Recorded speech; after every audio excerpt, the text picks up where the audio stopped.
Hi guys, this is me Sachin Gupta. Welcome back to my YouTube channel. So guys, today we are going to discuss lecture number 6 of permutation and combination.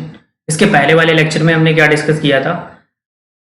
Multiplication principal, fundamental counting के मैंने बोला था दो principal होते हैं, एक multiplication होता है, दूसरा एडिशन प्रिंसिपल होता है.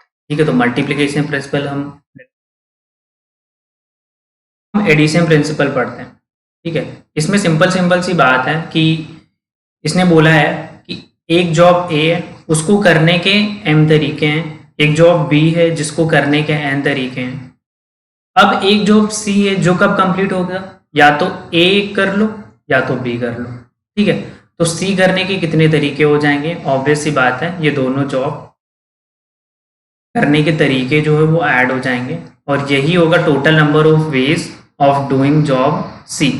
ठीक है, तो यही लैंग्वेज में भी सेम चीज़ लिखी हुई है, आप पढ़ सकते हैं. If a job A can be done in m ways and another job B can be done in n ways and C is the job which is done only when either A or B is completed. The number of ways of doing job C is m plus n.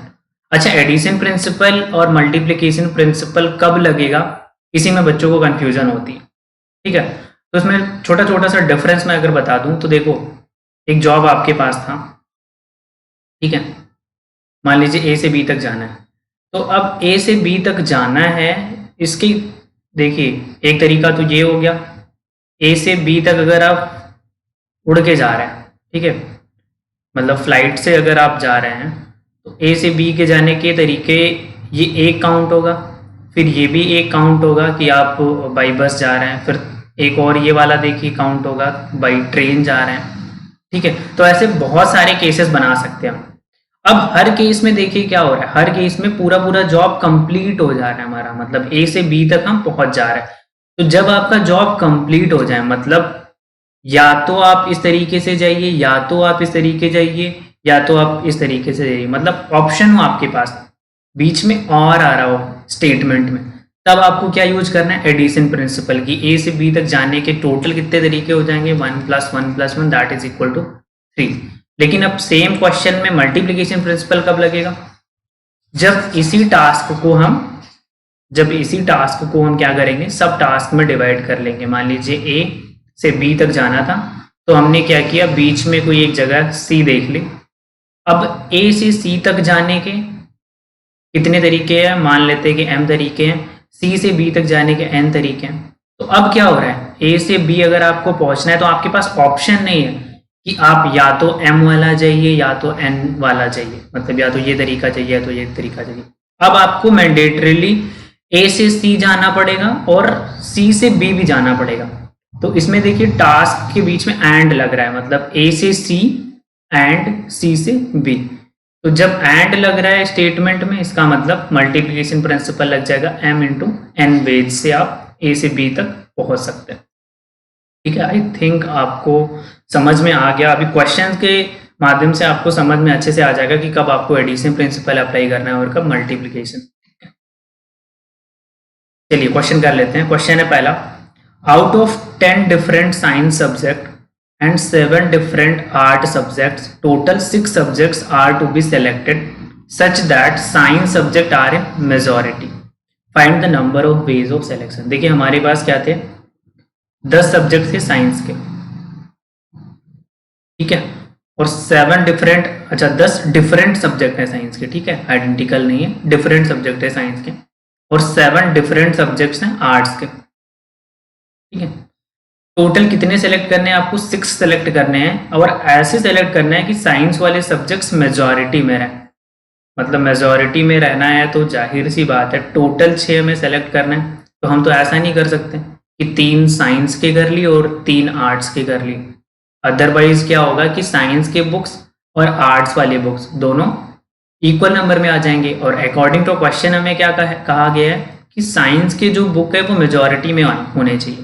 तो मतलब चलिए science के अगर 4 book मैं ले लेता हूँ और आर्ट्स के 2 ले लेता हूँ, तो 6 बुक्स भी सेलेक्ट हो गए और साइंस वाली बुक मेजॉरिटी में भी है.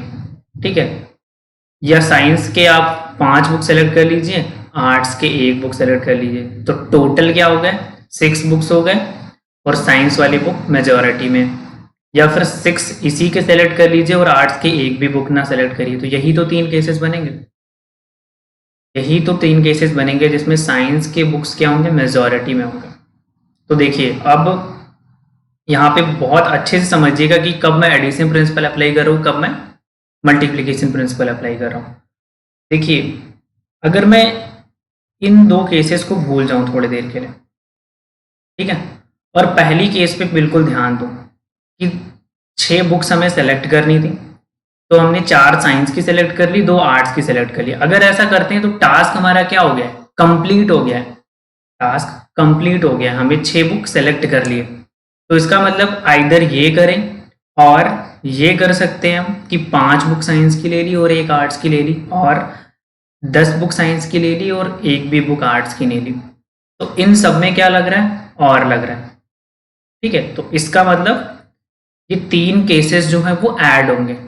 अब मल्टीप्लिकेशन प्रिंसिपल कहाँ लगेगा, ये तो एडिशन प्रिंसिपल लग गया यहाँ पे। मल्टीप्लिकेशन प्रिंसिपल लगेगा कि जब आप पहला टास्क कर रहे थे कि 6 बुक आपको सेलेक्ट करने थे, तो आपने 10 साइंस की करी और 2 आर्ट्स की करी, यहाँ पे एंड लग गया, 10 साइंस बुक्स एंड 2 आर्ट की बुक, तब जाके आपका पूरा टास्क कंप्लीट हुआ। तो 6 बुक सेलेक्ट करने थे, इसको आपने 2 सब टास्क में डिवाइड किया हुआ है कि 4 साइंस की बुक सेलेक्ट करने का तरीका और 2 आर्ट्स की बुक सेलेक्ट करने का तरीका, तब जाके आपका पूरा टास्क कंप्लीट हुआ है कि 6 बुक सेलेक्ट हो गया है। तो यहाँ पे मल्टीप्लिकेशन प्रिंसिपल लग जाएगा। ठीक है, समझ में आ गई बात। तो फटाक से हमने केसेस तो बना लिए हैं, तो अब डायरेक्टली आंसर ही आपको लिखना है। देखिए पहली बात, और लगा है तो सारे केसेस ऐड होंगे, तो पहला ये मान लेते हैं, फिर दूसरा और फिर तीसरा। ठीक है, अब पहला टास्क करने के कितने तरीके हो जाएंगे, 10 में से 4 साइंस की बुक सेलेक्ट करनी है तो 10C4 से कर देंगे, क्योंकि 10 डिफरेंट साइंस की बुक्स में से 4 डिफरेंट साइंस की बुक सेलेक्ट करने का तरीका 10C4 ही होगा। ठीक है, एंड लगेगा तो मल्टीप्लाई होगा, क्योंकि साइंस की बुक सेलेक्ट कर ली एंड आर्ट की बुक भी हमें 2 सेलेक्ट करनी है, तो 7C2 आ जाएगा। ठीक है, या तो ये कर सकते हैं और लगेगा तो प्लस आ जाएगा। ठीक है, साइंस की 5 बुक सेलेक्ट करने का तरीका 10C5 मल्टीप्लाई विद 7C1। ठीक है, आर्ट की बुक्स में से 1 बुक सेलेक्ट करनी, फिर और लग जाएगा, मतलब या तो ये करेंगे या तो ये करेंगे या तो ये भी कर सकते हैं। मतलब 6 की 6 बुक साइंस वाली सेलेक्ट कर ली और आर्ट्स की 1 भी सेलेक्ट नहीं करी, मतलब 7C0। ठीक है, अब ये कॉम्बिनेशन वाले फॉर्मूले से ओपन करके आप कैलकुलेशन कर सकते हैं इसलिए, मुझे नहीं लगता कि करने की ज़रूरत है मुझे। ठीक है, this would be your final answer जो भी आप सॉल्व करके लाएंगे। ठीक है, मेन मोटिव ये है कि आपको समझ आना चाहिए कि कब एडिशन प्रिंसिपल लगेगा, कब मल्टीप्लिकेशन। और एग्जाम्पल्स करते हैं ताकि और अच्छे से क्लियर हो जाए आपको। Out of 10 men and 6 women, a committee of 5% taking at least 3 men is to be formed. Find number of such committee. 10 man है आपके पास, 6 वुमेन है आपके पास, और 5 बंदों को, मतलब 5 लोगों को सेलेक्ट करना है। वो मैन भी हो सकते हैं, वुमेन भी हो सकते हैं, लेकिन कंडीशन क्या गिवन है कि कम से कम 3 मैन आने चाहिए आपके पास, कम से कम 3 मैन आने चाहिए। तो इसमें से अगर 3 मैन आएंगे तो टोटल 5 हमें सेलेक्ट करने, तो 2 वुमेन लेनी पड़ेगी। आइदर ये करेंगे, और एक और केस बन सकता है कि 4 मैन ले लिए हमने और 1 वुमेन ले ली। फिर ये भी कर सकते हैं कि 5 मैन ले लिए और वुमेन 1 भी नहीं लिया। सब में ये कंडीशन सेटिस्फाई हो रही है कि कम से कम 3 मैन आ जा रहे हैं। ठीक है, और टोटल क्या आना चाहिए, 5 लोग सेलेक्ट होने चाहिए तभी कमेटी बनेगी, तो टोटल 5 भी आ रहा है। ठीक है, तो यहाँ पे और लग रहा है और इन दोनों में एंड लग रहा है। तो फिर सेम जैसे पिछले क्वेश्चन में करा था, 3 केसेस बने। ठीक है, तो पहला ही केस में देखिए 10 में से 3 मैन को सेलेक्ट करने के तरीके 10C3 एंड, मतलब मैन को 3 मैन को सेलेक्ट कर लिया, तो और बाकी किसको सेलेक्ट करना है, 2 वुमेन को भी तो सेलेक्ट करना है, तभी जाके एक कमेटी बनेगी। तो 6C2 प्लस, या तो हम ये कर सकते हैं, देखिए इसमें 5 बंदे सेलेक्ट हो गए, या तो फिर क्या करेंगे 10C4 से 4 मैन सेलेक्ट कर लिए और 6C1 से 1 वुमेन सेलेक्ट कर ली। ठीक है, या फिर क्या कर सकते हैं 10 मैन में से 5 के 5 मैन सेलेक्ट कर लिए हमने और वुमेन 1 भी नहीं सेलेक्ट करी, 6C0 आ जाएगा। तो ये तरीका हो गया, ये टोटल, इसको सॉल्व कर लेंगे, that would be your final answer. ठीक है, इसी का बी पार्ट है, find number of committee if two particular man refuse to work together in the same committee. अब दो बंदों का झगड़ा चल रहा है, अगेन मैं सेम एग्जांपल ले रहा हूँ, सचिन और राहुल का झगड़ा चल रहा है। ठीक है, सचिन राहुल का झगड़ा चल रहा है, इन्होंने बोल दिया कि भैया हम सेम कमेटी में तो काम नहीं कर सकते। ठीक है, और हमें ये भी ध्यान रखना है कि कम से कम 3 मैन सेलेक्ट हो। ठीक है, 3 मैन कम से कम सेलेक्ट हो, तो केसेस तो सेम बनेंगे। ठीक है, यही सारे केसेस बनेंगे। अब की बार एक्स्ट्रा रिस्ट्रिक्शंस किस पे है? मेन पे है, वुमेन पे कुछ नहीं है। तो वुमेन पे नहीं है तो वुमेन तो बिल्कुल एज इट इज आएंगी 210 वाली केस में।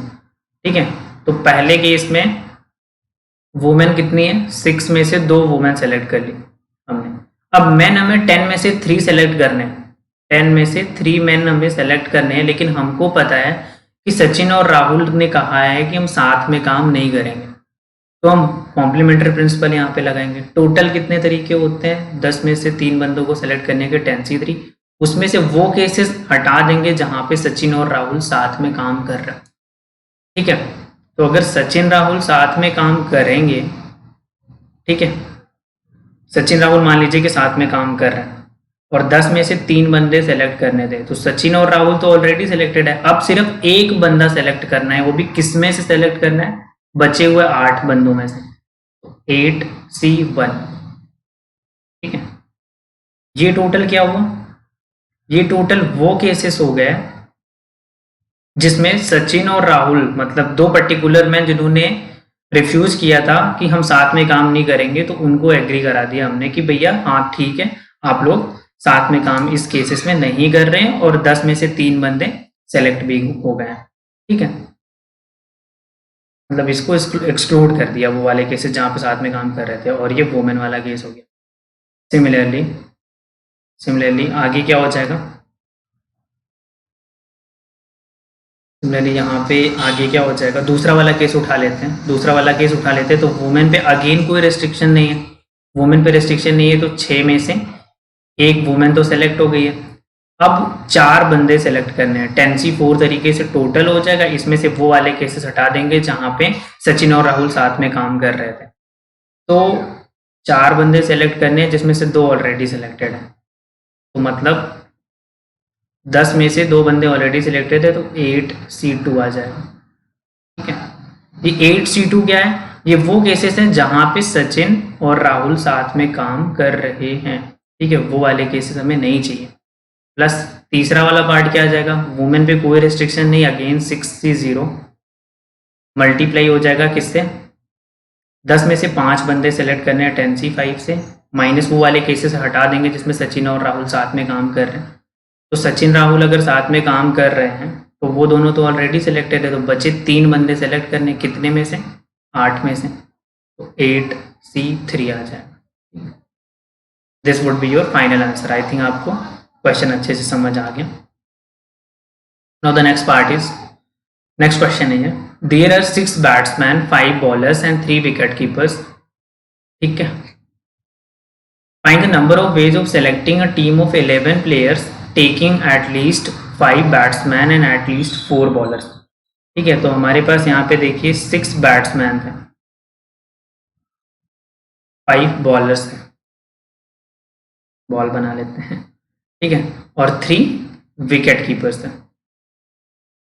Find the number of ways of selecting a team of 11 players taking, कम से कम 5 बैट्समैन और 4 बॉलर तो चाहिए ही चाहिए, तो 5 बैट्समैन कम से कम चाहिए और 4 बॉलर कम से कम चाहिए, तो 9 बंदे तो ये हो गए, और बचे कितने?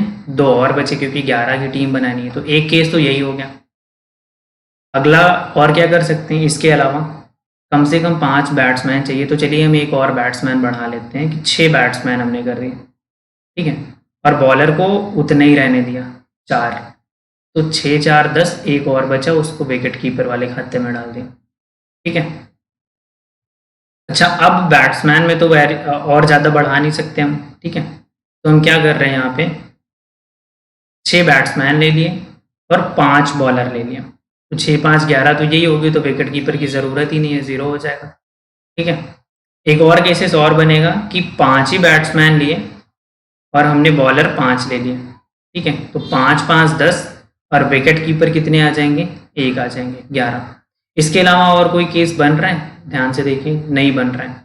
ऐसे कोई भी केसेस नहीं बनेंगे जिसमें कम से कम 5 बैट्समैन और कम से कम 4 बॉलर आए इनके अलावा, ठीक है। यहाँ पे आप चेक कर सकते हैं, क्योंकि अब तो बैट्समैन नहीं बढ़ा सकते ना, क्योंकि हमारे पास टोटल अवेलेबल बैट्समैन 6 ही है, तो या तो 5 लेंगे या तो 6 लेंगे। सिमिलरली बॉलर या तो 4 लेंगे या तो 5 लेंगे, ठीक है, और विकेट कीपर की भी कोई रेस्ट्रिक्शंस नहीं है, तो यही सारे केसेस बने। तो इसी को बेसिकली अब क्या करना है, हमें क्या बताना था, find the number of ways of selecting a team. तो कितनी तरीके से कितनी टीम तैयार हो सकती है, रिक्वायर्ड आंसर क्या हो जाएगा। पहला केस ले लीजिए कि 5 बैट्समैन सेलेक्ट करने हैं एंड 4 बॉलर सेलेक्ट करने हैं एंड 2 विकेट कीपर करने, ठीक है। तो एंड लग रहा है मतलब मल्टीप्लिकेशन प्रिंसिपल लग जाएगा, 65, 6 बैट्समैन में से 5 बैट्समैन सेलेक्ट हो गए, फिर 5 बॉलर में से 4 बॉलर सेलेक्ट हो गए और 3 विकेट कीपर में से 2 विकेट कीपर सेलेक्ट हो गए। या देखिए इससे 11 का टीम बन गया, तो या तो ये करिए या तो फिर क्या करिए, 6 में से 6 बैट्समैन उठा लीजिए, फिर 5 बॉलर में से 4 बॉलर उठा लीजिए और विकेट कीपर 1 ले लीजिए। फिर या तो और तीसरा केस क्या बोलता है कि 6 में से 6 बैट्समैन उठा लीजिए, फिर 5 में से 5 बॉलर उठा लीजिए और विकेट कीपर 1 भी मत लीजिए। फिर लास्ट पार्ट क्या बोलती है कि 6 में से 5 बैट्समैन उठा लीजिए, 5 में से 5 बॉलर उठा लीजिए, ठीक है, और 1 विकेट कीपर उठा लीजिए 3C1 से। सो इसको सॉल्व कर लेंगे, that would be your right answer, ठीक है। एक और क्वेश्चन कर लेते हैं, 4th question. There are 5 different pens, 4 different pencils and 4 different books. Find the number of ways of selecting any number of article taking at least 2 pen and at most 2 books. देखिए हमारे पास available चीज़ें क्या क्या हैं, 5 different pens हैं, ठीक है, 4 different pencils हैं और 4 डिफरेंट बुक्स हैं। 1 मिनट, 4 डिफरेंट पेंसिल्स हैं और 4 बुक्स हैं, ठीक है। अब हमें क्या करना है कि find the number of ways of selecting any number of article. हमें कितने भी आर्टिकल सेलेक्ट कर लेने हैं, ठीक है, इस पर कोई रेस्ट्रिक्शन नहीं है, ठीक है, रेस्ट्रिक्शन नहीं है। और रेस्ट्रिक्शन यहाँ पे थोड़ी सी ये चीज़ है कि टेकिंग एटलीस्ट 2 पेन्स, मतलब कम से कम 2 पेन तो लेने ही, मिनिमम 2 पेन तो आपने उठाने, ठीक है, और मैक्सिमम 2 बुक्स लेनी है। मतलब बुक्स कितनी कितनी ले सकते हैं आप, या तो एक भी बुक मत लीजिए, या तो 1 बुक ले सकते हैं, या तो 2 बुक ले सकते हैं, मतलब मैक्सिमम 2 ही बुक ले सकते हैं ना, इससे ज़्यादा नहीं ले सकते। अच्छा, मिनिमम 2 पेन लेने हैं, मतलब इसको भी हम इसी फॉर्म में लिख लेते हैं जिस फॉर्म में लास्ट में लिखा है। मिनिमम 2 पेन लेने का क्या मतलब है कि 2 पेन या तो ले सकते हैं आप, या तो 3 ले सकते हैं, या तो 4 ले सकते हैं, या तो 5 पेन ले सकते हैं, ठीक है। और पेंसिल पे कोई रेस्ट्रिक्शन नहीं है, ठीक है। तो यहाँ पे तो ऑप्शंस हमारे पास हैं अवेलेबल, ऐसा नहीं है कि एंड में लगेगा, या तो 2 लीजिए, या तो 3, या तो 4, या तो 5। तो पेन को सिलेक्ट करने के तरीके 5C2 का मतलब कि 5 में से 2 पेन सेलेक्ट कर लीजिए, और 5 में से 3 पेन सेलेक्ट कर लीजिए, और 5 में से 4 पेन सेलेक्ट कर लीजिए, या 5 में से 5 पेन सेलेक्ट कर लीजिए। ये तो पेन के लिए हो गया केसेस सारे। और अब पेंसिल के लिए सेलेक्ट करना है, तो पेंसिल में या तो 4 में से 1 भी पेंसिल मत लीजिए, फिर या तो 1 ले लीजिए, या तो 2 ले लीजिए, या तो 4C3 से तीनों पेंसिल ले लीजिए, या फिर 4C4 से चारों पेंसिल ले लीजिए, ठीक है। और बुक्स कितनी आप ले सकते हैं, या तो 0, या तो 1, या तो 2। तो बुक्स के लिए 4C0, या तो 4C1, या तो 4C2, यही 3 केसेस बनेंगे, ठीक है। तो यहाँ सारे, यहाँ पे ऑप्शंस थे, यहाँ पे भी ऑप्शंस थे, यहाँ पे भी ऑप्शंस थे, ठीक है। लेकिन आपको सिलेक्शन करना है, मतलब कितने पेन्स उठाने के तरीके हैं एंड मतलब कि पेन भी उठाएंगे एंड पेंसिल भी उठाएंगे एंड बुक्स भी उठाएंगे, तभी तो आपका सिलेक्शन ऑफ आर्टिकल होगा। तो यहाँ पे एंड का मतलब मल्टीप्लीकेशन हो जाएगा और इसको सॉल्व करेंगे तो this would be your final answer. I hope ये क्वेश्चन अच्छे समझ में आ गया और आपको ये समझ में आ गया सबसे इंपॉर्टेंट चीज है कि कब हमें एडिशन अप्लाई करना है, कब हमें मल्टीप्लीकेशन प्रिंसिपल अप्लाई करना है। एडिशन कब करना है, जब हमारे पास ऑप्शंस हैं, मतलब या तो ये भी कर सकते हैं या तो ये भी कर सकते हैं, और दोनों को करने पे टास्क क्या होना चाहिए, कंप्लीट होना चाहिए, तभी एडिशन आप कर सकते हैं। ठीक है, और मल्टीप्लिकेशन प्रिंसिपल कब कर सकते हैं, जब आपके पास ऑप्शंस नहीं है, ये भी करने हैं एंड ये भी करने हैं, तब जाके आपका पूरा टास्क कंप्लीट होगा, तो वहां पे मल्टीप्लिकेशन प्रिंसिपल अप्लाई होगा। आई होप ये दोनों चीजें अच्छे से समझ में आ गई। अब कुछ और भी अच्छे सेट ऑफ प्रॉब्लम्स लेंगे नेक्स्ट लेक्चर में। Thank you so much for watching this video. Bye bye.